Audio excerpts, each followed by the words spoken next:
আছেন যে চেম্বারের আরবি কি বা সিআরের আরবি কি অনেকে জানেন না। আমি আপনাদেরকে বলে দিয়েছি, তাহলে আপনি যদি এই কথাটা যদি আপনার কফিলকে বলেন আরবিতে, তাহলে হয়তো সে বুঝতে পারবে। অনেক কফিল আছে হয়তো ইংলিশ হয়তো নাও বুঝতে পারে।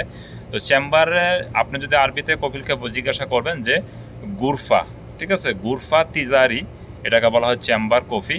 আর যেটা সিআর কফি সেটাকে আরবিতে বলা হয় সিজিল তিজারি। একটা হচ্ছে গুরফা তিজারি, একটা হচ্ছে সিজিল তিজারি।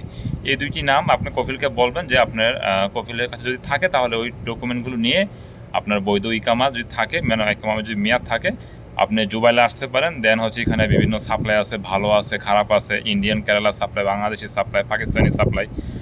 আপনি সঠিক সাপ্লাইটা খোঁজ নিয়ে দেন হচ্ছে আপনি বিভিন্ন প্লান্ট বলেন, প্রজেক্ট বলেন, এসে কাজ করতে পারেন।